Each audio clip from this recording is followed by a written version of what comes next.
You made it to the Go Commando Show with Fred Galvin. On our new mission, we contend with the naked truths of health, leadership, and overcoming adversity.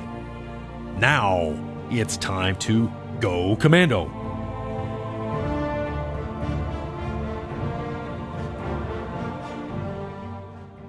Hey Commandos, welcome to another show, the Go Commando Show. We are here in sunny Tampa, Florida, the home of where all the services that deploy to the Middle East. They have a little base in Tampa where they are headquarters at. And they also, it's the headquarters of the U.S. Special Operations Command, have a base on an Air Force base in the Tampa area.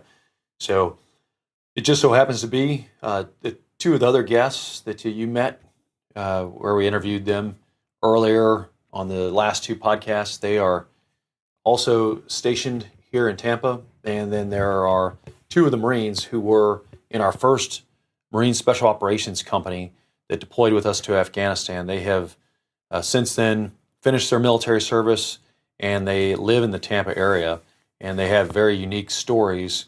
They're both Marines that started in the infantry, and we're going to get into their stories of how they signed up to serve, not just in the Marine Corps, not in the Marine Corps during a time of war, but they served in the Marine Corps infantry during the time of war. And they will talk about their experiences. Our guest today is Bill Tarleton. He served in the company that I commanded as a member of our security platoon. And then he went on to transition into becoming a Marine Special Operations force personnel. So it's a very interesting story because he was in the very, very first class of the Marines initial training course. That's what it's, the course that goes to become a MARSOC personnel, now MARSOC Raider. So it's he's going to talk about what he's doing now that he's transitioned out of the Marine Corps, and he's down here in the Tampa area. He's become very successful in his civilian job. So we're going to talk about that, dig into his profession at the very end. So welcome to the show, Bill. Hey, thanks for having me, Fred. I really appreciate it. Thanks. And I do want to have another commando confession. I did hear there's a gentleman that I know very well. He said, hey, I got this stuff. He just got his product in his house from Amazon. If you guys are, doing any shopping, Amazon, iTunes, if you're getting sports supplements, I recommend you go to the Go Commando Show. There's no additional fee at all, but it does support the show. So Amazon does support us when you support yourself getting products. So I'm not asking you to get something that's worthless or that you don't already need or that there's any kind of upcharge. You go on the Go Commando Show, get your products from Amazon, iTunes. There's super sexy ladies wear from Naked Zebra. Check it out. It's en fuego. And get yourself, your lady friend, some awesome clothes. There's a 20% discount when you go through a Go Commando Show and save on shipping if it's your first order. So, but let's get right into it today. There's a timeline how our guest, Bill Tarleton, and I first met. And I'm going to ask him to give me some information before we first met on how he started to think, he wanted to serve in the Marine Corps and what led him to do that during a time of war. So, Bill, could you explain exactly when those ideas of joining the Marines started in your mind and what led you to join the Marine Corps Infantry? Yeah, absolutely. It was never a question in my mind if I was going to join the military or not. It started at a very young age for me. My father had served in the Army, and I grew up go overseas as well, a little bit in Germany, but mostly down here in Tampa. And like I said, I just had kind of grown up around the culture and fell in love with it and just knew right away that was something that I was going to do. And as time went on, it came time to, pick which service that I was going to move into and how I was going to progress forward with it. And as I've started going through the recruiting process with the different recruiters, absolutely liked what the Marine Corps had to offer me more so than the other services. So at that point, I made a business decision to join the Marine Corps and go into the Marine Corps Infantry. And again, going into the infantry wasn't a question for me. My father was an infantryman. in the Army just for a short period of time, however, but didn't serve in any combat. But I knew I was going to go straight in to the infantry, especially growing up, joining when I did in 2004, being in high school, watching the towers fall. There was never a doubt in my mind that I had to go forward and do something about it. So that is a really amazing testament, not just to yourself, but to so many Americans, that there's a time of war, you're watching something, you didn't hesitate. And so you went in right after high school, is that correct? That is correct, yeah. And there really wasn't any hesitation. As soon as you finished your infantry training, so you went to boot camp and you went to infantry training, checked into your first infantry battalion, that was 2nd Battalion, 2nd Marines, stationed right up here in Camp Lejeune, North Carolina, and then you deployed real soon after that to Iraq. How'd that go? That's correct. It was just a matter of months from when I checked into 2-2. I was forward in Al Anbar province, right outside Fallujah, a little bit inside Fallujah as well. We kind of bounced around that AO for the 7 months that we were there. You guys were in Karma a little bit? Yeah, we were in Karma as well. This is 2005. This was 2005 to the beginning of 2006. So it's still a lot of people call kinetic, very violent, a lot of insurgency, a lot of people wanting to kill Americans. That's absolutely correct. Yeah, there was quite a bit going on there. There was no shortage of combat force there and bad people looking to do bad things to us. So, we had to push the fight to them as best as we could. Yes.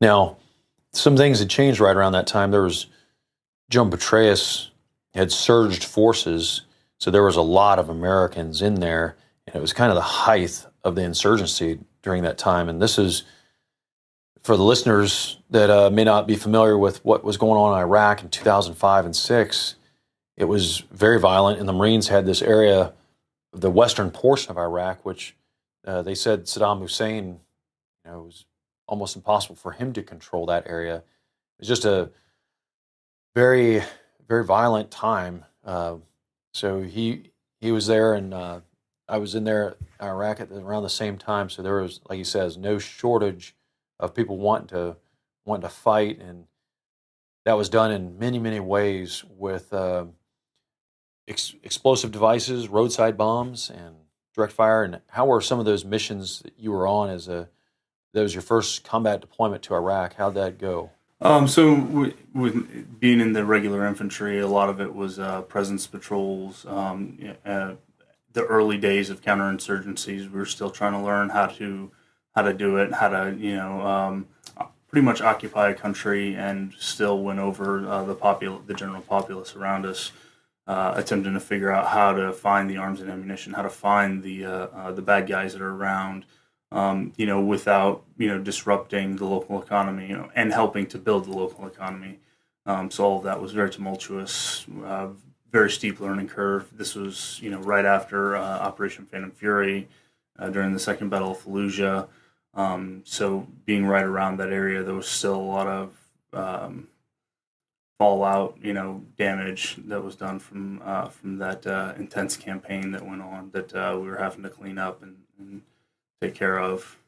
And so the listeners who may not totally understand what you just described, there period before then, Americans had stayed on large bases, and then around that time frame that you and I were there from 05 and then that crossover period into 06, Americans began to leave the bases and occupy outposts inside the towns. So you were 100% inside these towns and villages, and you may rotate out for a little, refit, but you were in an Iraqi village the entire time, with the exception to refit, and you're doing constant patrols. Tell us a little bit about, the daily pattern of life that standard day of an infantryman during that time. Yeah, it was pretty exhausting and pretty intense. We would have about 2-week patrols, 2-week-long stints outside of the wire, inside the towns like you described. So we would set up a different patrol position every 72 to 48 or 48 to 72 hours, and then we'd move again. And so we would do this 3 or 4 times until it was time to go back, refit, get some more chow, get a hot shower, and then bounce right back out. So we were looking at roughly a rotation of 2 weeks out, 1 day back. And the day-to-day was tough because it was, 6 hours out on patrol, 6 hours standing guard at our position after patrol, and then 6 hours of sleep. So you'd be on that rotation for about 2 weeks straight, and it would just continue. So and obviously in 6 hour blocks is not enough to give you a stable time to where you're asleep during the day all the time or you're asleep at night all the time. Right. So you're continually moving, continually patrolling. Add that with something happens, you find an IED on patrol, and then you extend out that patrol time. It goes from anywhere from 6 hours to 16 hours. Right. That you're waiting on, EOD, because we didn't have EOD organic explosives ordnance. This was organic to an infantry platoon. We'd have to call it in and wait for the regiment to send it out to us. So that was very time consuming, especially if they were laying in multiple IEDs throughout. The enemy was laying out multiple IEDs throughout the day. It would just get very time consuming. Yes. Having EOD bounce around to the different spots where they were needed. Yes.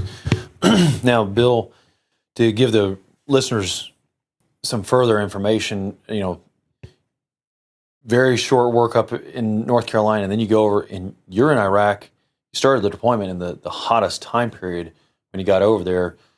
What was in your mind when, here you are, your first combat deployment, it's over 120 degrees. What was that like when you first got on the ground? I'll never forget the time that we landed on the ground in Baghdad off of that Tower Air 747, and that door came open, and you can just smell the difference, and the heat was just pouring in from this air-conditioned plane, and that feeling, it's kind of like standing in an oven that you just shoved a bunch of trash into, and then you open that oven up, and just that blast in your face was probably the closest thing to somebody who's never been there that I could describe it, if you want to experience that. Yes. And then it's also surprising because a lot of people don't, fully understand that Iraq gets cold, and by the time you left, especially at night, you're out there. You're in the elements. You're in these Iraqi villages. You may be in a location that has no, heating or air conditioning, and you're just, it gets freezing cold too. Right. It went from one extreme to the other very quick. Landing there, being there in July through August, and then leaving in February.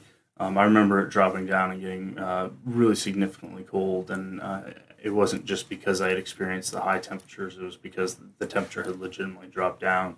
In some cases, the high 30s. I don't think I was ever there when it had a freeze, but it got pretty cold down there, and I think it kind of gets that way throughout the rest of that desert plain. It freezes over, or doesn't freeze over, but it gets pretty close to it as well throughout the wintertime. But yeah, the environment is pretty brutal. Yes. Now, there was a 2nd Battalion, 2nd Marines had some tough losses, especially right off the bat when you got into Iraq. Did you guys have any in your platoon? Fortunately, in my platoon, we did not. That's good. That was we were one of the lucky few that did not. Our company was hit pretty hard, including the loss of our company commander. Right. And we lost 4 Marines in October, very very quickly. From being there. So the IED threat was extremely prominent, and it was their most successful means of inflicting damage onto us. The wear and tear on your mind is really tough because there's no way to anticipate exactly where or when they will detonate, and they come in, just a myriad of ways. Right. It's enough to drive you almost crazy. Yeah. Yep. Looking around, always shuffling your feet, looking for something different, something new, and then sometimes you'd miss them and get lucky, and sometimes not so lucky. So, fortunately, I walked away mostly unscathed with all my appendages. Still had my bell rung pretty hard and got a little bit of shrapnel, but nothing really to complain too much about. Yes. Now, you returned back from Iraq to Camp Lejeune, North Carolina in February of 2006. We both arrived there at the exact same time. I'd arrived there mainly to, on orders, stand up the very first Marine Special Operations Company. One of the very first things I did was I was told we're going to deploy with a group of ships, and we're going to deploy in a organization style that was similar to what we had done previously, and that was as basically a task force. And the closest thing I can compare it to, for a lot of listeners who aren't familiar with it, in a very simple way, is if those of you who understand, like in the movie or the book, or Black Hawk Down, Task Force Ranger had been in Somalia in 1993, and they had in that organization they had an assault element, which was the folks from Delta Force. That was the assault element, and the security platoon came from the Rangers, and they would provide an element that made sure when they go onto what we call a crisis site or a target site that nobody from outside that target area could come in and reinforce. That was one of their elements, one of their tasks.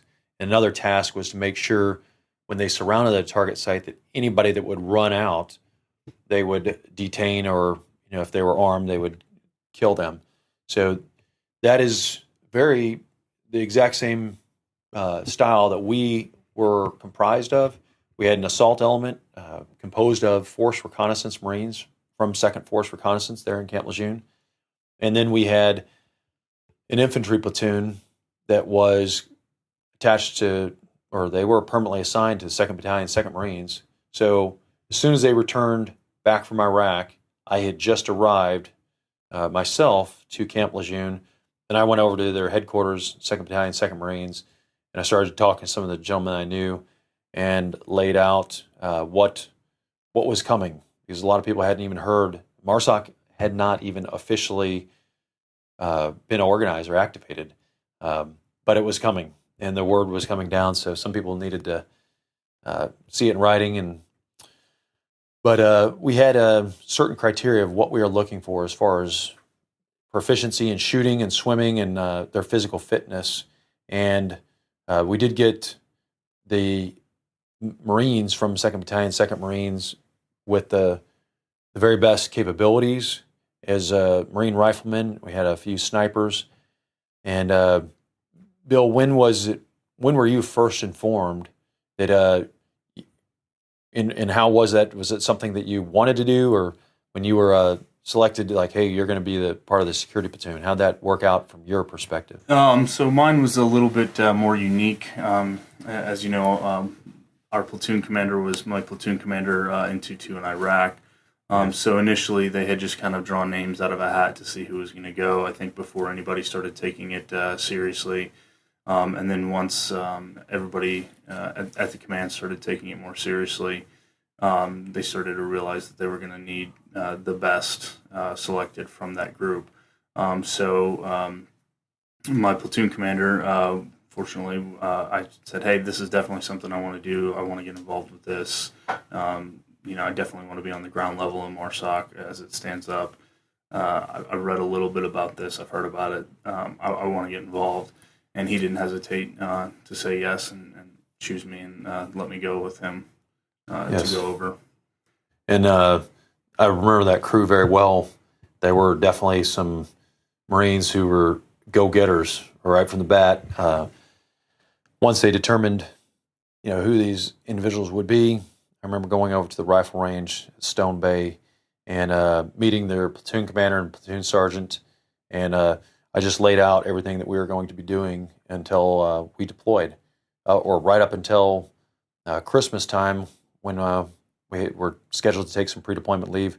Laid their entire schedule out so that they would become proficient in those skills. And we really did not waste any time as far as doing things that we would normally do if we were going to go out on a group of ships, which is what we knew. We were going to deploy on some ships, but I also knew that we were going to get off, as it was said in the MARSOC activation ceremony, that once we get through the Suez Canal, we're going to be employed by the Theater Special Operations Commander, and that commander also is assigned to one of the bases down here in Tampa.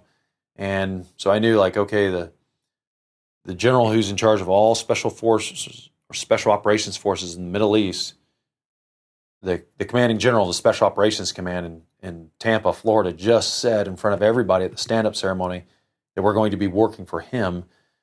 So I knew we were going to get off, and I knew we shouldn't waste time horsing around with doing small boat operations or things that we would not be doing. And there were two, theaters that were in full-scale, combat operations, and that was Iraq and Afghanistan. There was, I'll just call them clowns because that's what they were. People in charge of us thinking that we were going to start some combat operations in Africa, and I knew that there's no possible way, as we're leading into an election cycle, that the president of the United States is going to, because the war in Iraq was very unpopular at that time. Surging forces, very violent, and many American service members were getting wounded and killed, and this was all playing out on the headlines. I knew we weren't going to start something somewhere in Africa that the American people, were not going to want going into election cycle. So, but it was kind of, I would say, in the Marine Special Operations Command's headquarters, there was no guidance.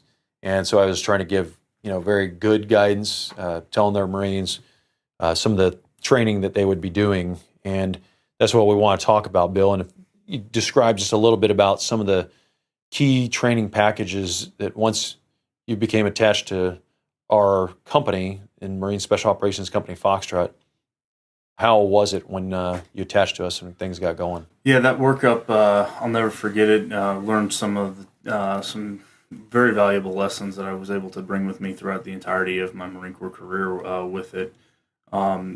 Starting from just this, we started at the bare bones basics, which is exactly what special operations forces are. They're brilliant at the basics, and so we did an excellent job of just starting right there, making sure that everybody was proficient at basic marksmanship, just being able to operate the vehicles that they needed to proficiently.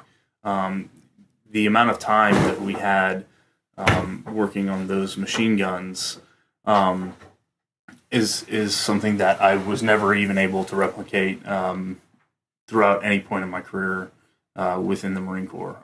The amount of times and as proficient as that entire platoon was able to become with machine guns, just getting out there, shooting thousands upon thousands, maybe millions, probably closer to millions of rounds each, and just being able to work through any problem that machine gun has and be able to operate it as easily as possible, and just knowing the ins and outs of it was so invaluable. And then the cohesiveness that we were able to work together through as a complete company as well. Not just so that one platoon was operating independently of each other, that both platoons as well as our attachments were able to mesh so absolutely well, and mostly seamless for the most part. Was just the amount of work that we put in, the amount of time that we spent out, is something that's been unparalleled since. Should have been a model workup for an MSOC going out, but it just things changed and the mission set slowly became different. But the biggest takeaways from that, from a tactical and standpoint, looking at it, was definitely being able to get out, push the limits of the vehicles that we had, see what the limits of those vehicles were, and then you push the envelope in training. So that way you're not pushing it in combat, to see if that truck's capable of maybe making it up that incline or not making it up that incline, to see what the sustained rate of fire is going to be on that machine gun before it overheats, before you start to have problems with rounds cooking off, before you get so much buildup from firing it so much. We pushed everything, not just the pieces of equipment, but ourselves. To a point in training, in that workup, to make sure that we were going to be able to execute any mission that was given to us. Yes. Now, it's interesting because you mentioned that the two platoons were working together, because actually, later on, we went to a trial, and they said there was just this kind of like a rivalry fighting, which even in recruit training or an officer candidate school, there's always going to be, competition, and there's a need for healthy competition. But, it was very important for myself that we get the very best Marines, and it took a period where they came back in February. As soon as they came back, I was at their doorsteps, literally talking to the officers and 2nd Battalion, 2nd Marines that I knew, laying out, the requirements as far as their necessity to have these swimming skill levels, shooting skill levels, physical fitness, and health skill levels. So once those were all laid out, which took a period of several months, we issued them, the gear that they would need. They did come over with their basic rifle issue from their battalion, and it was game on. We had it laid out, like I mentioned. They were on either a range or out in the field or in a training area, all the way up until the Christmas holiday period, which immediately after that we deployed on January 4th, the following year. So, and that is very important, especially when it's unknown, that you prioritize, what we call in the military the most dangerous course of action, the things that are, the most dangerous, and then we go to the most likely.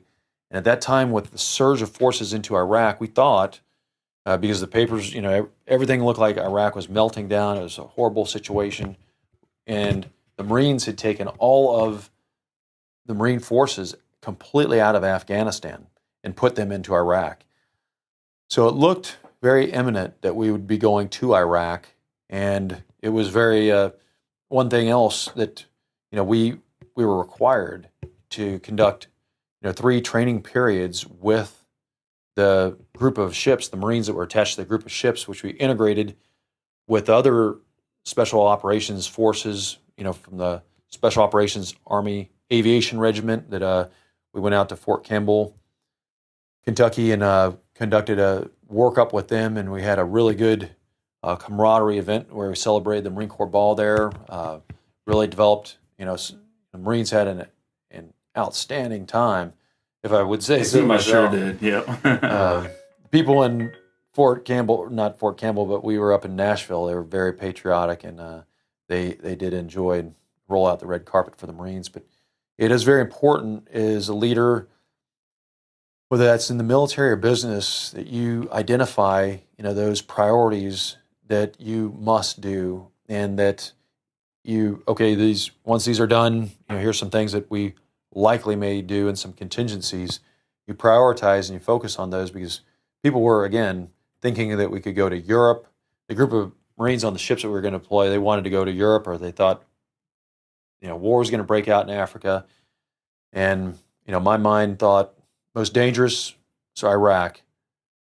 A likelihood that we go to Afghanistan, and that's where we sent both platoons at different times to the mountains of northern Nevada, very isolated area where they could focus on driving vehicles, shooting all the weapons that they had to gain not just proficiency but mastery, like Bill was saying. So, and Bill, I'm sure through that workup there was some gouge. That's sailor talk for Marine talk for some unfounded rumors about where we were going to go, Iraq, Afghanistan. How was that received on your end? What was so you being at the top and me being at the bottom, it was like waking up every morning and playing Yahtzee, but instead of having numbers on the dice, we'd have a different location.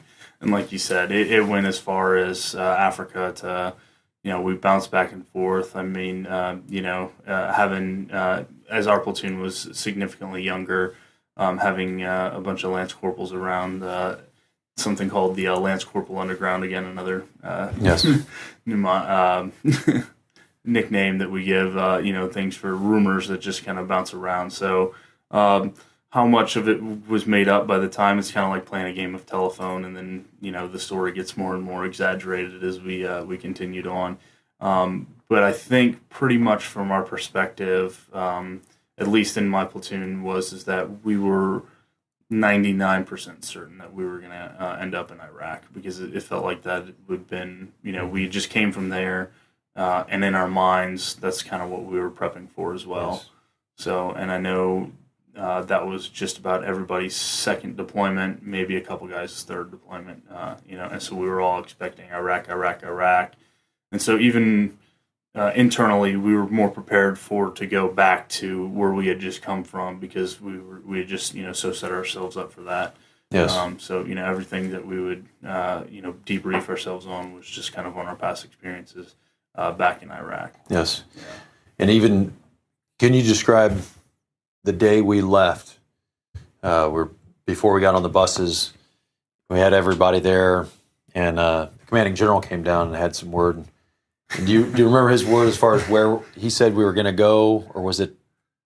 Describe that.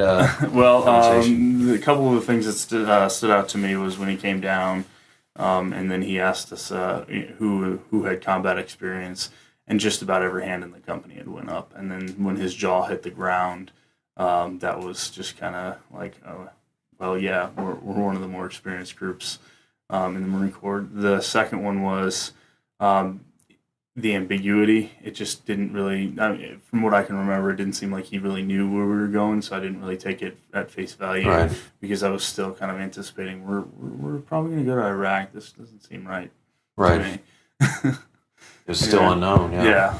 That's what I remember him saying was he didn't know where we were going. Mm-hmm. This is the day we left, where everybody else in Special Operations Forces, if you have a Trident, the day you get that Trident, you know what team you're going to check into, and not just if you're going to Iraq or Afghanistan, if you're part of that team, that the town, the city, you may even know the exact, little outpost there that you're going to be going to. And the same thing with the Green Berets, they're regionally aligned. And it was, something we didn't have control over, but we were getting on ship. Yeah, no, not at the time. We were completely in the dark, getting on a big old steel tub and heading out into the unknown. So it was. Do you remember anything from the general's pep talk that morning? Not as much. No, not really that much. A little bit. Just remember thinking, he doesn't know where we're going. This is good. Commanding general. Yeah, kind of laughing, snickering amongst ourselves, and then trying to figure out, all right, well, what are we going to do? Well, I know that we're getting on that thing, and that thing being the big old boat over there. Right. So that's my next move, and right. I'm just kind of worried about, where my next meal is going to come from at this point. But the training didn't stop on ship. No, it sure didn't, and it continued as soon as we got back on that boat. We kept shooting, and I think we were the only unit that was out there, continually shooting, at least once or twice a week. We were still at the mercy of the Navy, letting us know when we could or couldn't. But we made sure that our shooting skills didn't go to waste. And a lot of classes and physical training every day. Yeah, absolutely. Yeah, just making sure that we maintained in shape. I can't remember how many times I used to run up and down those ramps that would go up from the flight deck all the way down to the V berth, which is where they store all the vehicles. Yes. And it's for those of you who don't know or have never been on a Navy ship, that's about 10 stories, about 70 feet from the bottom of the flight deck. Very vertical the water climb. line. Yeah, and then so the deck is below the water line, and so I would just I remember running those ramps, and getting in really good shape. Because right as we got on the ship, it did come down. We were going to go to Afghanistan, and we started getting a little bit of information. And we did have another element that I had intentionally left back in Camp Lejeune, North Carolina, because we were waiting certain decisions to be made.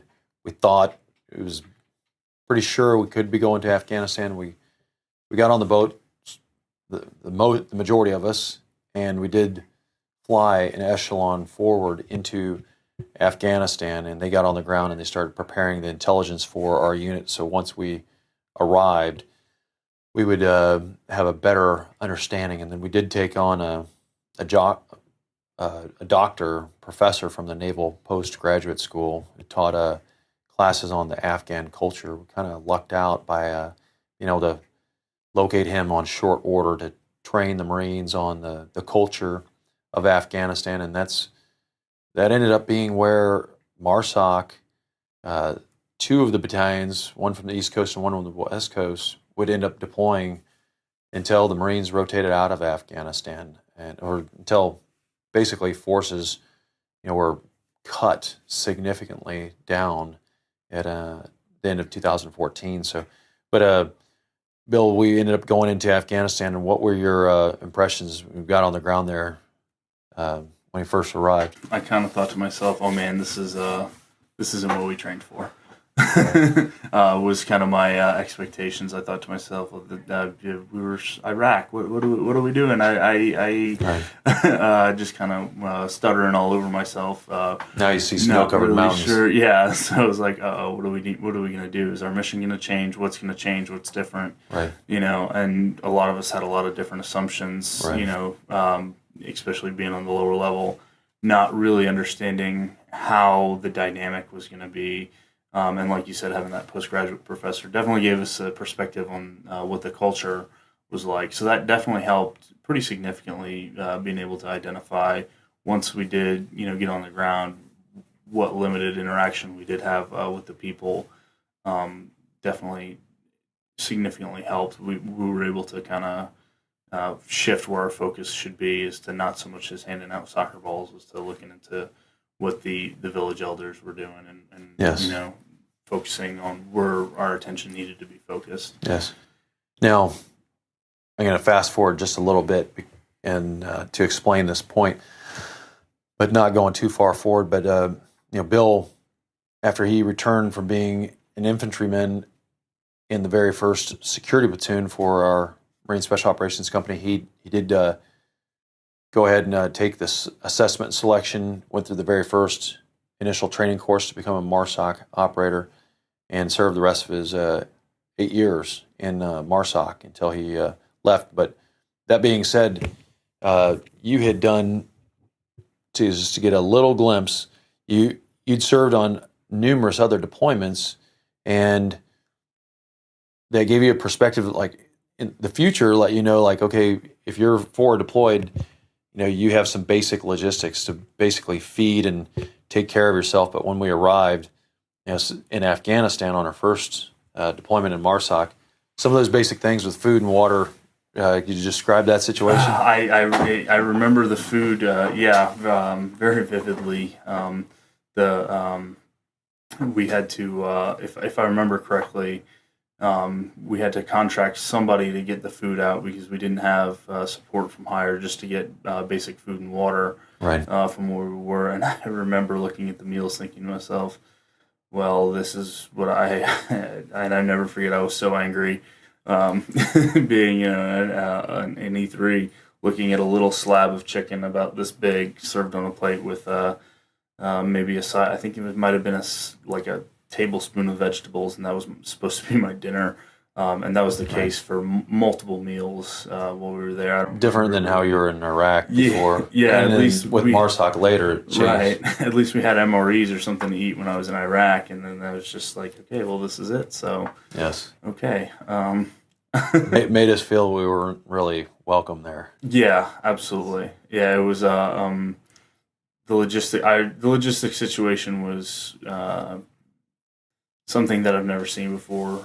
Like I said, I'd done follow-on deployments, at least where, especially in Africa, and I'll get to this later as we go, but at least somebody handed us a bag of money and say, okay, look, we can't get things out to you, but live off of this.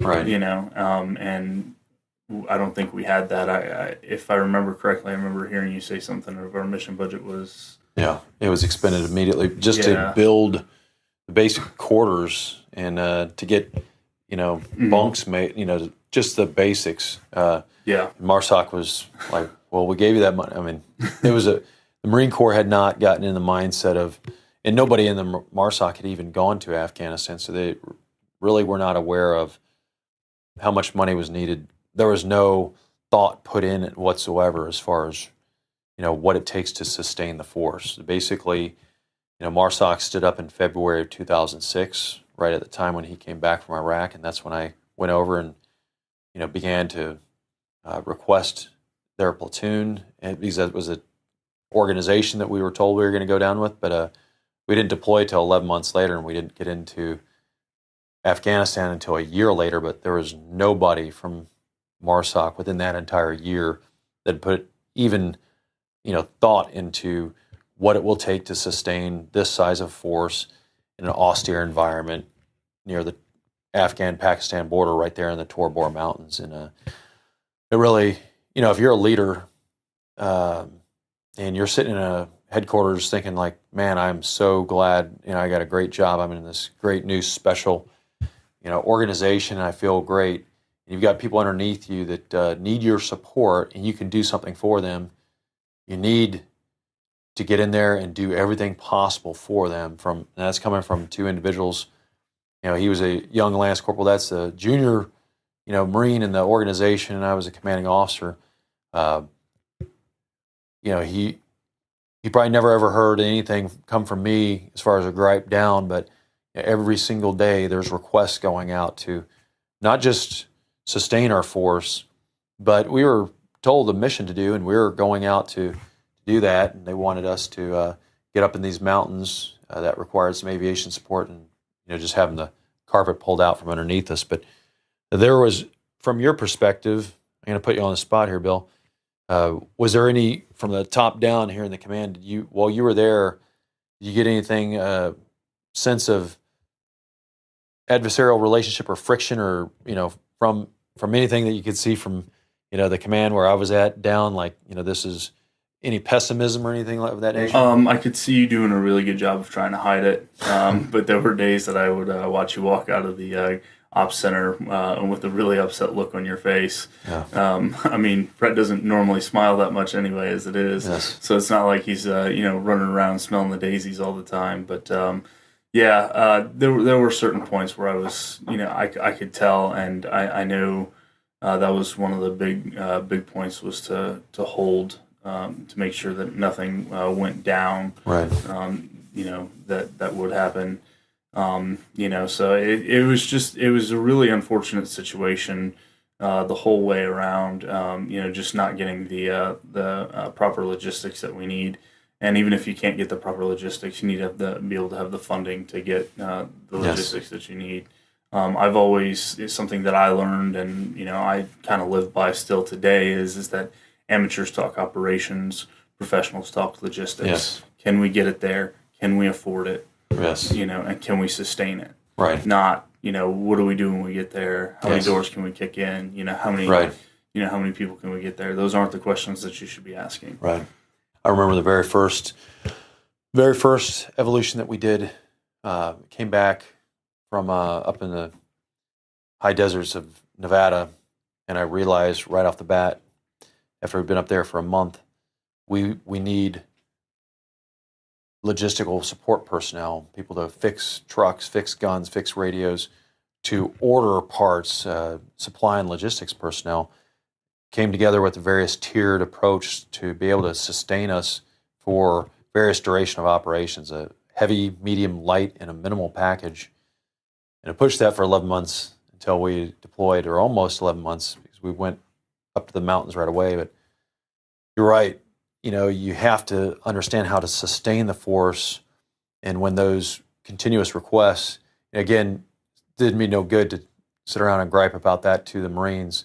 But it's also nearly impossible to, it was exhausting. You're training, you're requesting, support is in the form of personnel and equipment, training, and people are actually trying to shut you down, and they gave us nothing. So we were working like, not swimming upstream. I'm talking about a salmon swimming up Niagara Falls. There's a lot of resistance on all ends. But that's not what we're really talking about now. It's one of the things.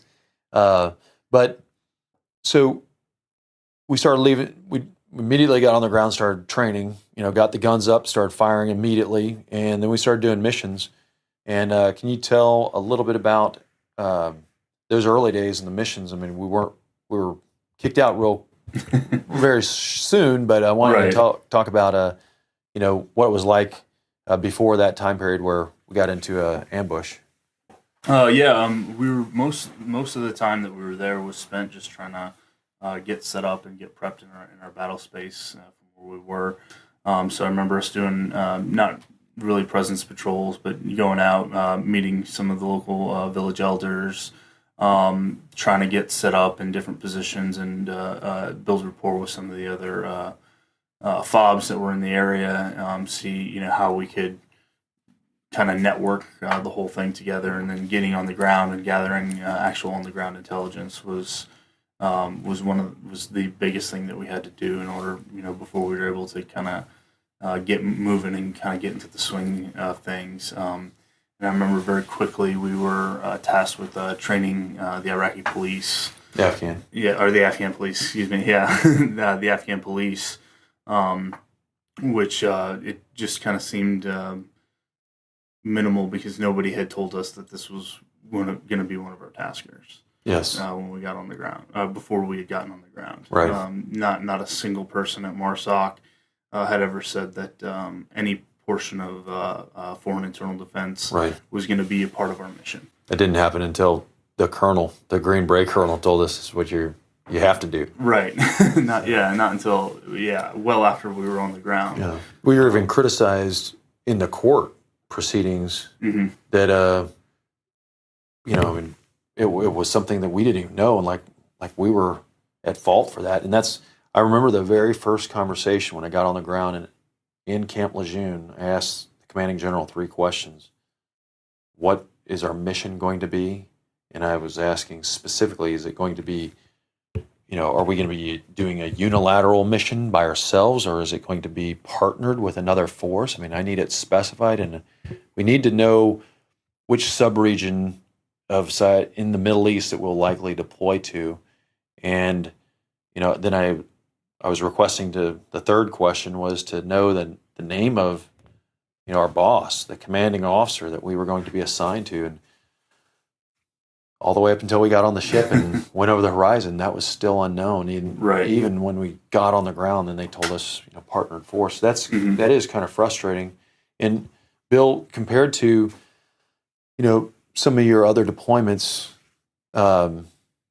when not speeding too far forward, but when you did get to MARSOC and you checked into your actual team, you knew ahead of time where you were going, correct? Yeah, 100%. I mean, we would spend months prepping just that individual area, making liaison with the embassy, the commanders, the theater special operations commanders.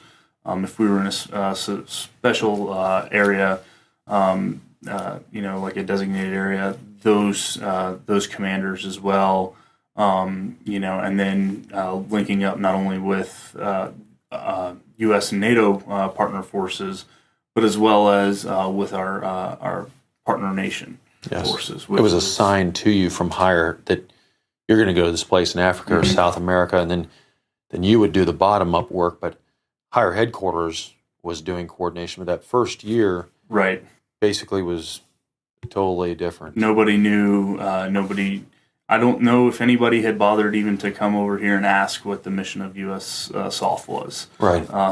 Based off of my follow-on deployments, and then looking back at that first one, it just seemed like somebody had put together one of the old Force MSPF platforms together. Yes. And just sent them out, on a deployment with USSOCOM, assuming that, that's what they needed, because somebody had watched Black Hawk Down. And Bill brings up a good point. Some of the listeners, if you're hearing this for the first time, this was the very first Special Operations Task Force that a Marine unit sent out in the 21st century. So there's been some really good reporting in the Marine Corps Times. A gentleman by the name of Andy D. Grand Pré, as well as inside another media organization called SOF Rep, and is written by a gentleman named Nick Kaufman. And so those kind of describe, if you want to get some, really in-depth information on how, the Marine Corps did not want a Special Operations Force, and then the Special Operations Command, which is headquartered in Tampa here, they were resistant to having Marines come in and compete for dollars and power. So, but they had basically a godfather, and that was the Secretary of Defense at that time was Mr. Rumsfeld. Basically had similar to an arranged marriage, and these two, the Marine Corps and Special Operations Command, basically had a bastard child, and that was us. And we were going downrange to do what we needed to do, but nobody was from the Marine Corps. And then when we got in country from the Special Operations side, nobody was supporting us at all with personnel, with food, anything. We literally we termed it a drug deal, doing anything just to get basic food. When you have a 12-man Green Beret team also on the base, living in a much higher standard of living, but that's not how it's not really fair or equitable. But so, Bill, when there was a patrol, myself and some other Marines were on the morning of 4th of March. We came back. What do you recall as far as the recollection of information that was out in the media? And then, you were not being investigated yourself in the security platoon, but you saw the investigator, and how did that play out for you, and what did you see and hear? Yeah, that's a great question. That kind of chain of events will always resonate very clearly in my mind. I remember one of the guys running into our living quarters saying, the other platoon got hit. They got into a gunfight. Hey, just be ready to either support them or be the reception for them when we got back. So we waited. Looked like everything was fine. All the trucks kind of rolled in. I could clearly see that especially two of the vehicles had taken pretty severe contact. What looked to me like was bullet holes in the side of some of the glass and in the fiberglass of the hoods of the Humvee. And I remember seeing one of the guys was wounded, not too badly. I just remember seeing a bandage around his arm. And then, I remember going over, we asked if they needed our help. They said, no, we're good. We weren't really needed at that point, so we kind of backed off. And, we had a few minutes while everybody was debriefing, so that platoon was taking over the debriefing room. And I remember specifically getting on the computer. I was going to go send an email back home. And I remember seeing that the story had already broken on Yahoo News before I had even been debriefed on what happened. Yeah, this is the first day. This was on March 4th. Right. And not that I was debriefed slowly on what had happened. It was just that the news had broken that fast. Right. And it was literally by the time that my platoon leadership had sat through their debrief and then came and then debriefed us, was very quick. So we're talking maybe 30 to 40 minutes by the time the trucks had rolled back inside the wire. Reading it on the news. I was reading in the story on Yahoo News. Wow. Yeah, I'll never forget that. That kind of stuck out, resonated the most in my mind. Yes. So. And one of the things, I know we were kicked out almost immediately in order to cease all operations. We were going to be leaving. One of the things that the court had looked at was that we were doing missions. As a company, we did 3 missions in one day. And from your perspective, when you were in a platoon in Iraq that was part of a company, and then later on you would deploy as a team. How, I'm not trying to tip the scales or anything, doing for a company to do 3 missions in a single day, whether that was in the infantry in Iraq or in future deployments that you'd made with MARSOC in different theaters, how common or uncommon would that be to do for a company to do? Yeah, that was a basic Tuesday. Right. 3 missions going on, especially with a 120-man size element. Which was the largest organization that MARSOC's ever put out. Right, and for that to go on, and I'd seen companies run 3 missions, later on in Afghanistan from MARSOC. But yeah, there was no question in my mind that we were overstretched, or that there was no doubt in my mind that we weren't overstretched. We were perfectly within our capabilities, and to be honest, we could have probably taken on maybe even 3 more missions Right. at that, at the same time. Right. At least my platoon had the ability to split in 2 rather seamlessly. The other platoon had the ability to split into up to 6 elements rather seamlessly. So no question that we could, easily handle any mission, a large scale, of up to 6 missions going on comfortably. Right. And then one of the things that they'd mentioned was that some of those, especially we were split into 2 different camps. Mm-hmm. One further down, right at the foothills of the Tora Bors, and to kind of put a background in this, we ran out of all classes of supplies, but that other camp was out of Schlitz, like no food, no fuel for running radios, generators, everything that took to, some of these things are operating off of generators, and basically when you run out of batteries and fuel, you cannot go on any longer. No matter how much we had requested, it just went out of kaputs. And it was necessary to have them, and we had vehicles that were just broken down that we couldn't get maintained. So one of the missions that's, first of all, the investigation and the trial was supposed to look at the ambush, not the life cycle of the company. But that was something that was people found critical, that we did 3 missions where they necessary, and they really didn't dig into, what was going on with this company. I mean, how are they supported? They were basically stranded and doing everything they could. It was not like, some other organizations. There was a lot of hanky-panky and unfortunate, silly stuff going on. You don't just see all these senior officers doing all this silly stuff like General Petraeus has done with his paramour, his mistress. But we were getting down to business. And Bill, did you ever see any member of the company doing anything besides a combat patrol or gearing up for a combat patrol, like training, or what was the daily life like? Yeah, I mean, if we weren't going out on a patrol, we were training or doing something. I can't tell you how many times I loaded and unloaded trucks. Just we might go do this mission. Okay, we're not going to do it. Okay, we might go do this. Okay, we're not going to do it. And I mean, just cleaning our weapons, pulling them on and off the vehicles.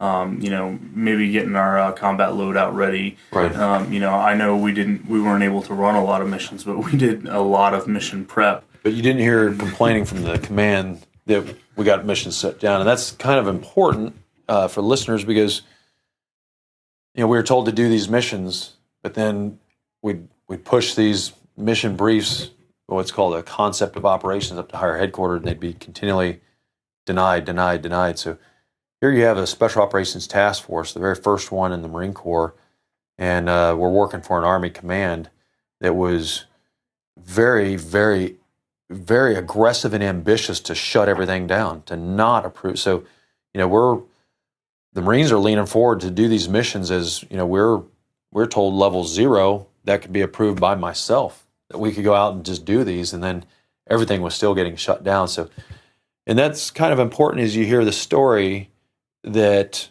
hey, these guys were just crazy and doing their own thing, and that's not. What was your experiences? Were you guys out there doing a mission on your own, doing whatever you wanted? Never once. I can't think of of a single time, or I know for a fact that there wasn't a single time that we didn't do a tedious amount of mission prep work, planning, making sure the vehicles, our weapons, our combat loadouts, spending, if not days, if not hours on each one of them, right. And each time going outside the wire, getting a very significant, in detailed plan and very in detailed mission brief. Now, after that gun battle from 1st Platoon, they had an investigator come over, and he investigated those who were on the patrol that day. Those of us that went out, the day after he started his investigation of the first 2 gun trucks worth of Marines, he just interviewed the first 10 guys. That was it. We were ordered to be kicked out. So what kind of feeling was it when it came down from, myself that, we're done? A lot of confusion and a lot of shock. Right. Just really trying to grasp what happened. Especially after, like I said, seeing this story break on Yahoo as fast as it did. Felt like so many people had just jumped to kind of random conclusions that obviously were not even close to accurate. And then just thinking to myself of the professionalism of everybody in that company, and wondering what's going on here. I remember assuming that there was some sort of political motivation to myself. Just I couldn't believe it.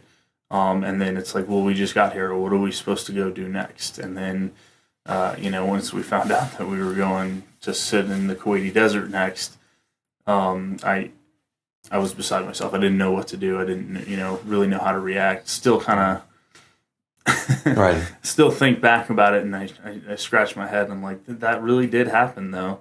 Right. Yeah. But you must have had your spirits, looking long term, because we got back and there ended up being 4 Marines from your platoon that did come over to MARSOC, but you were the very first. Yep. And so what was your mindset? This very demoralizing thing happened, but you got back, and what were the actions that you took? I mean, we were trying to open the door for anybody that wanted to come over. And that's also important because, like, in the court of inquiry, they were saying that basically we were treating the infantry platoon in a negative way. Did you experience any kind of criticism or bias? No, there was animosity, sometimes, but that's what happens when you get, a bunch of alpha males together in a room. Right. But healthy competition. Yeah, healthy competition. That's a really good way of putting it. Yeah, but other than that, no, absolutely not. I never felt like I was, kind of the black sheep, Right. Tied to a fence post and there's no throwing a slug discrimination. on me. Yeah, no. Right. So, my mindset when I decided that I wanted to move forward, it was clear to me that's what I wanted to do. That's where I wanted to be, was that next step. And then being able to work with guys that were of that caliber and of that professional level really rubbed off on me. And all I wanted to do was continue to push and strive to be just like the guys in that first platoon. So while we were in Afghanistan, even before we'd gotten the orders to leave, I kept, approaching as many of the guys as I could, trying to pick their brains, ask, how do I get in? What do I need to do to get in shape? What are some of the workout routines? What else am I going to need to do to be successful? Right. There, like how do I set myself up to be successful? So I got a lot of pointers as it went on. And then after we returned to the States, I was lucky enough to get picked to go into the very first ITC class. How was that? It was great. It was a learning experience, much like the first deployment, MARSOC's first deployment. The first training class also had its ups and downs as well. There were points where the course. It didn't seem like they had glued it all together, and we were definitely the test pigs. But at no point, because the caliber of individuals that were in place, and there were several of those individuals that were in that first platoon, were serving as instructors at the time when I went back. We made sure that they made sure that the training was up to the caliber that it needed. So if I saw the wrinkles that were in from it being the very first time, the very first time you go anywhere or do anything, there's always going to be some sort of wrinkle, something that isn't going to be right. The level of training that I got was definitely set me up for success moving forward when I checked into the teams. And then when you checked into the teams, what was your basic primary role when you first checked in? They didn't call it MARSOC Raider right from the start. And I think there was some resistance. The Marine Corps didn't really want to have a cool name like the SEALs or a Green Beret or Ranger, so it was just they kept an acronym, which the SEALs have. That's an acronym too, but at least some people believe that sounds cool. But so you just checked in.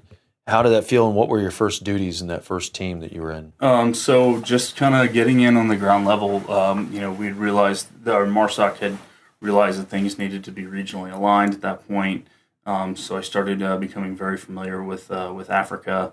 And then my duties as the only ITC graduate at the time, and That's the individual training course, the about 7-month pipeline that you went through. Yep.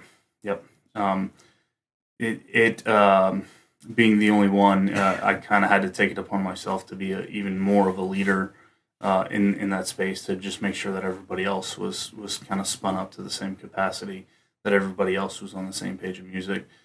So being one of the junior members of the team, but also having to be the leader, just bringing the knowledge that I had gained, not only from everybody brought knowledge that they had gained from previous deployments, but bringing not only the knowledge that I gained from previous deployments, but also from that school to the team, to make sure that we were a good, cohesive unit. Was challenging, but I never looked at the challenges as something that was frustrating or bad for me. I really enjoyed it, and working with still a very high quality, very high caliber of guys. And then one of the things that we learned quickly is that we do have to do things on our own, especially deploying as a small team to the different spaces.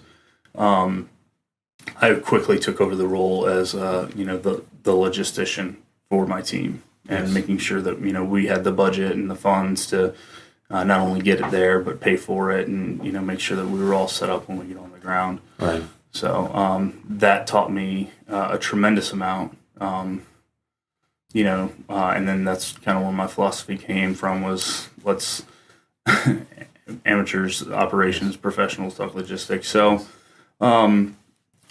that really set me up, and then making sure that we had the right going back to and understanding what we had just been through as Fox Company. I wanted to make sure that we absolutely did not repeat any of those errors again. So just having great officers, great senior enlisted, being able to work with them, and then convince them that certain things needed to be done in order not to repeat those mistakes. Right. Those warnings were definitely heeded. Yes, that's good. And now, you've done several deployments at MARSOC, both to Central America as well as Africa. Mm-hmm. And those, I'm only imagining, I don't want to put words in your mouth, but like you just described with your duties, as soon as you got in there, you were assigned logistics. So you have to take initiative, have a vision of where you may be going, and you have to fill in some of that unknown with making contact with people who've been there who are there, and filling that stuff in to develop that plan. So, to see the unseen, you have to not just predict, but you have to, find those pieces of information and intelligence and develop a very good timeline and a schedule of how you're going to move men and equipment over there and what you're going to do when you're over there. I can only imagine those helped you out tremendously, when you finally decided, hey, I'm going to transition and leave the Marine Corps. But what are some of those key skills that you gained in MARSOC that are setting you up right now every day for success? Like you said, that kind of vision forward ahead to where I need to be. I need to be able to look at something, how things may play out, in the near or distant future, and then fill those gaps. That's been one of the biggest helps to me, as well as just the amount of time that we spent conducting long-term mission planning helps me out now in my current job as a financial planner. Just being able to see concepts and how they're going to work out, in the strategic long term with the Theater Special Operations Command, or within that certain country that falls in line with what the ambassador's vision for that country needs to be. I can take those same skill sets and put that into an individual's financial plan to see, whether it be education planning or funding for somebody's retirement. So yes. Those skills very, very easily correlate with each other. You're just replacing um, long range patrolling capabilities with individual retirement accounts. Yes. So there was a lot of experiences that you had from the Marines, very early in your career.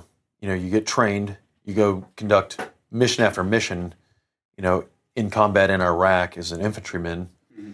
You deploy with MARSOC on the very first MARSOC company into Afghanistan, and then you go through the very first Marine Special Operations individual training course. So you went through the assessment, selection, and individual training course, and you're deploying to multiple countries in 2 different areas, all over Africa, and as well as all over Central and Southern America. But it's not just having those checks in the block. You did gain a lot of experience, a lot of skills in how to, predict and anticipate things. And so now, you got out just shy of a decade, so you're still young, you're hungry, you're aggressive, and you joined. I happened to be in that field when I was a young gentleman myself. So we both kind of, went down the same path for a period of our lives, and it is very difficult. But some of those things, your determination, a lot, because it's a very challenging, very competitive field. But you also have to, in special operations, you're working with, almost 99% of the times, you're working with somebody, and you have to convince them that, here is a long-term vision.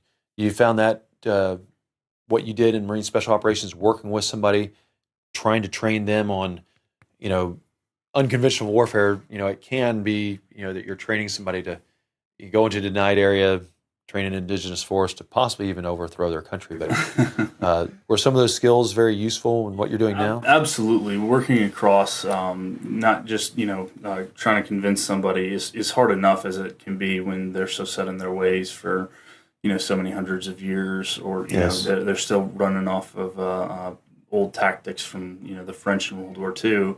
And then trying to convince them, to use, some of the modernized tactics that we learned throughout the course of time, during our combat deployments, and trying to convince them, but not only just trying to convince them, but working through language and cultural and religious barriers to try and convince them. Many of what you're doing right now too. Yeah.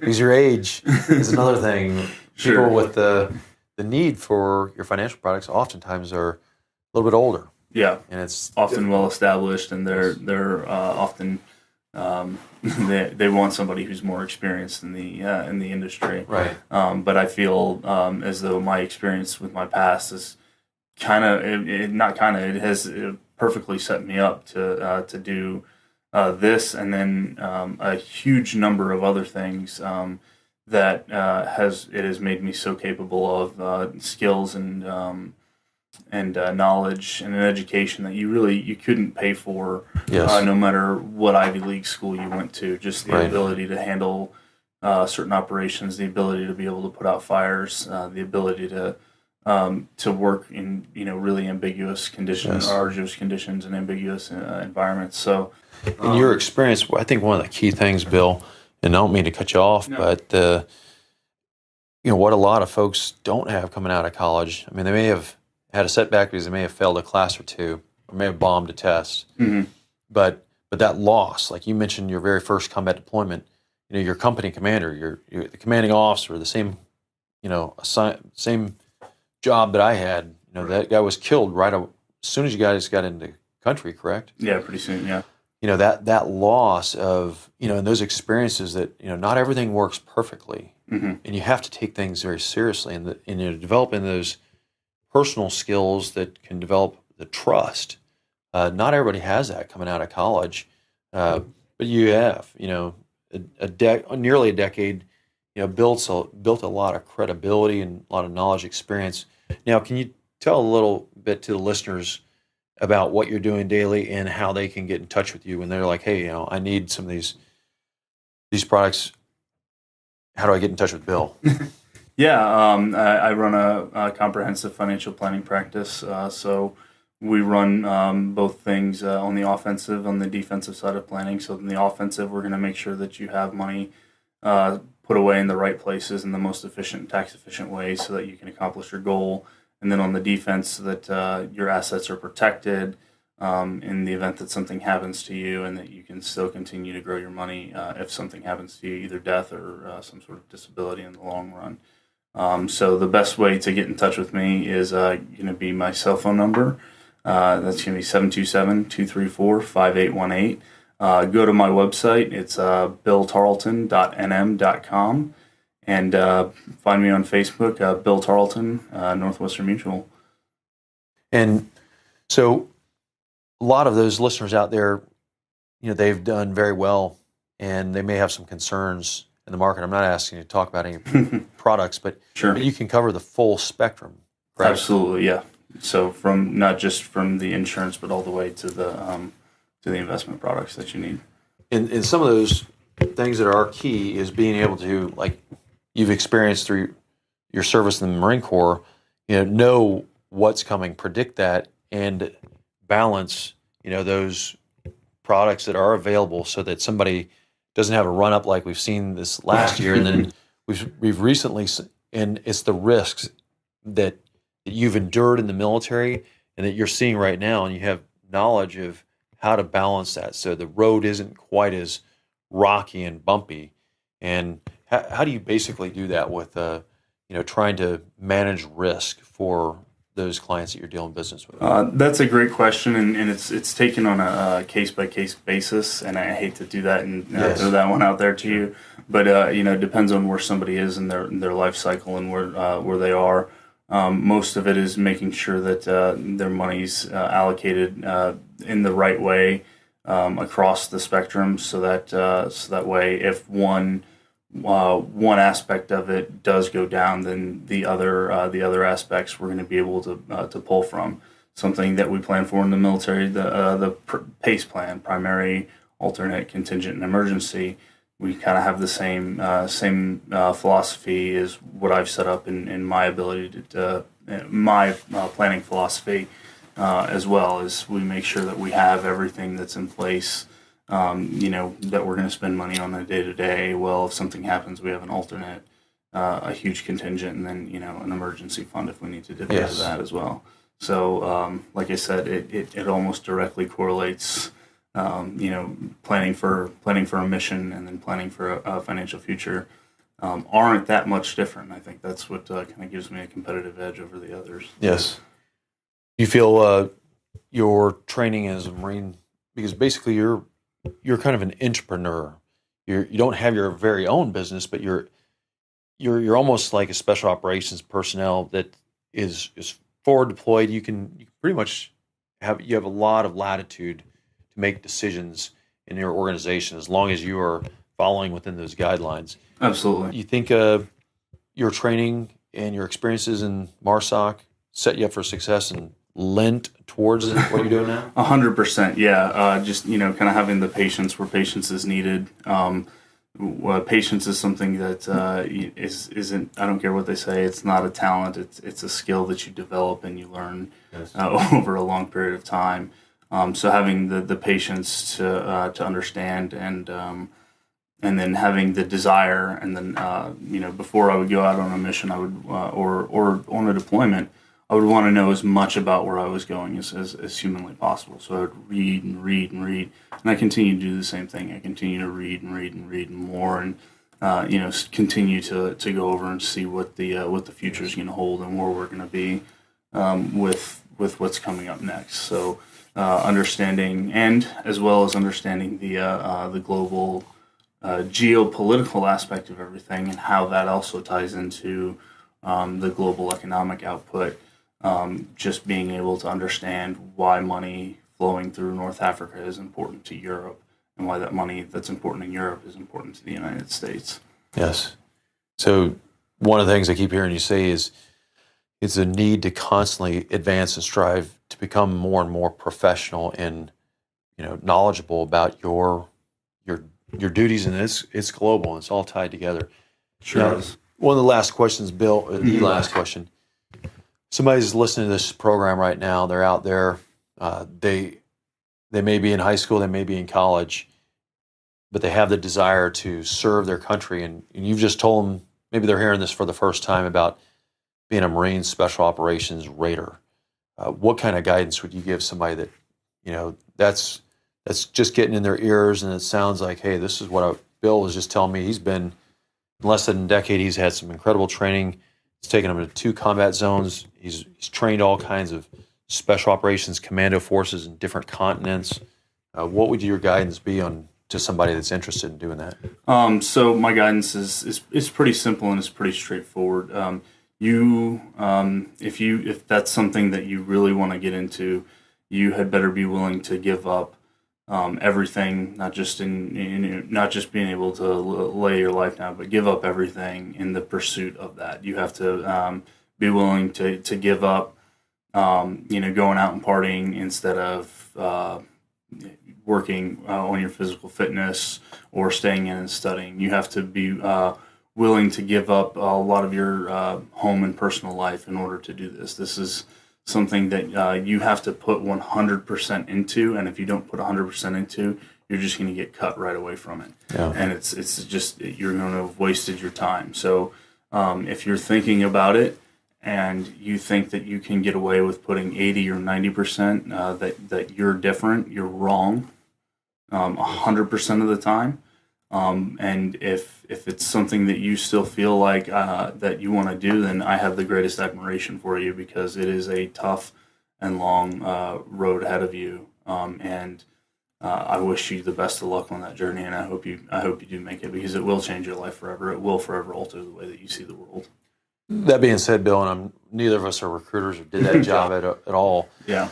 But to be a MARSOC Raider, it's not like in the SEALs or the Green Berets where you can come straight off the street and get into BUDS or into the Green Berets qualification course. In the Marines, you have to be a non-commissioned officer. So you basically have to have served almost a full first tour, basically where you were at, and then you can be recommended, if your performance is well, you can be recommended for assessment and selection, which we won't go into those because some of that is behind the curtain, but not everybody makes it. No. And then you go to the initial training course, which is, it used to be, when you went through it was 7 months, correct? Now it's even longer? When I went through it was 9. I think now it's chopped down to 7. So, okay. Yeah, it went inverse. They were able to clear a lot of it out, but it's long and it's arduous. And the one critical thing, and I'm not trying to discourage people, because I do believe that the Marines, everybody sitting out there that wants to serve, they know the Marines is a cut above the other services, just flat out, just a regular, person walking through the door. But in the Marines, we don't take people off the street that have no background and make them a commando in 6 months, because we don't believe that's not where you gain the knowledge in a schoolhouse environment. But so, like I said, it's a requirement that you are a non-commissioned officer. So you basically have to have completed your first, and that's the same for officers. Unlike, in the SEALs, you don't just go through a 6-month course and then follow on SEAL qualification training and then you're in charge of anybody. You're doing 3 years, and once you know how to tactically employ forces and write training schedules and you've got proven experience, and then guess what? You got to sign up for another 4-year package. So we don't allow people just to get in or out in 3 or 4 years. So, your sign up in the Marine Corps is a lot different than it is in some of these other forces. And it's going to require, essentially an 8-year minimum to say, if you want to touch the magic and even try out, you have to have another contract, because the Marine Corps, if they're going to train you in special operations, they want at least 4 years once you're done training. Isn't that correct? That's correct, yeah. You have to have, I think it's up to 3. It might be 4. Don't quote me on that. A recruiter's the person to talk to. But at a minimum, 3 years left upon graduation of the of ITC. Yes. So, I mean, you're going to have a lot of workups. Those 21-month rotations are rough on you.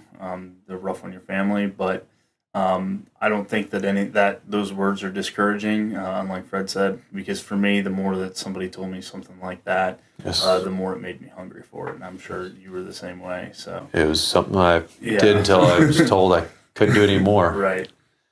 So it is I do encourage those that their heart is into service and to live in the most intense lifestyle. What Bill said, I want you to take to heart if that is you, because if you have a hobby, you love fishing, or you have a wife or kids, your girlfriend, something you do, extreme sports, those are all good things. But like you said, they have to take a back seat, and oftentimes some of those things just won't endure the test of time. Maybe you can get to them later on in your life, but those have to be number 2 or way down on the list, like number 10, because when it's you're going to be going to conduct a lot of training that really requires your mind to focus. And, there's just been so many people that they cannot prioritize those things in their life, and they want to get involved in triathlons, all these things that are great, but they're not great when, lives are on the line. So the job itself, there's a lot of stress. The job itself has a lot of intensity and excitement. And the job itself, I would recommend to anybody that is a type A person, is completely committed, is something that may be right for you. And I encourage you to, drive yourself to gain that knowledge of what it, takes. And there's resources out there. There's Marine Special Operations recruiters, but the Marine Corps is an outstanding organization, and it can provide an opportunity unlike any others that both of us have experienced.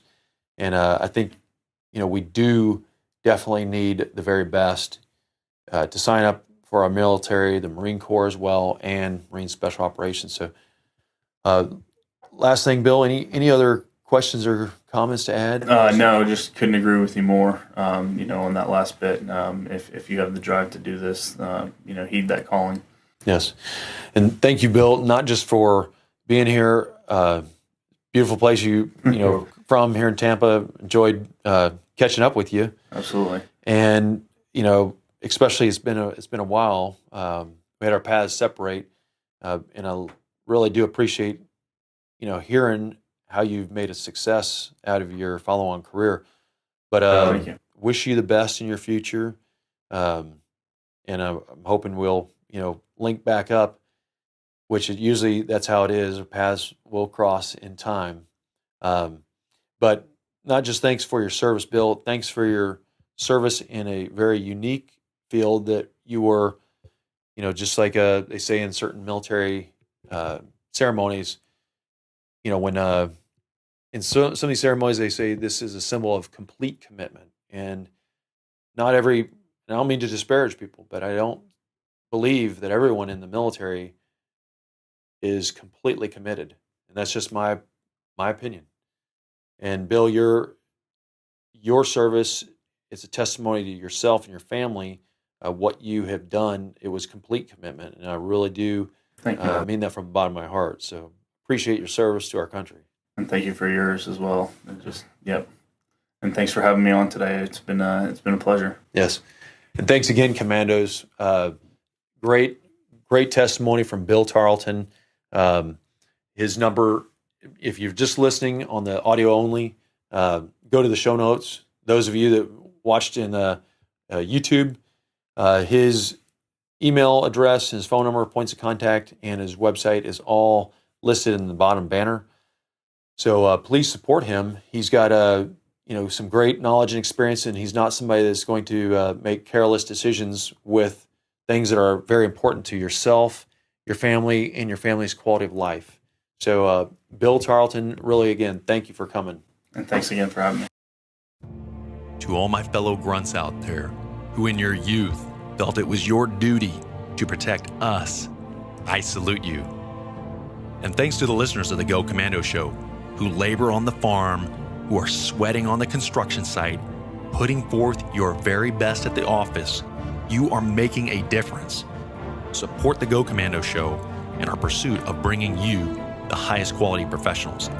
Infiltrate the website at gocommandoshow.com where you can view all of the podcasts and arm your team with incredible deals on health supplements, commando clothing, and equipment. Every time that you get a good deal, it supports the show. What deals? When you purchase anything from the website, Amazon, healthcare supplements, you're covering our six. And to the ladies on the team, when you outfit yourself in the super sexy threads from Naked Zebra, and yes, I'm talking about in a fuego, you are firing the sniper shot for our commandos. How else can you support? It's simple. You smash the follow and subscribe buttons on our social media. That is how you support us bringing great guests to talk about serious subjects, not the mainstream media's fake news. So thank you, and until our next show, stay in the attack and go Commando.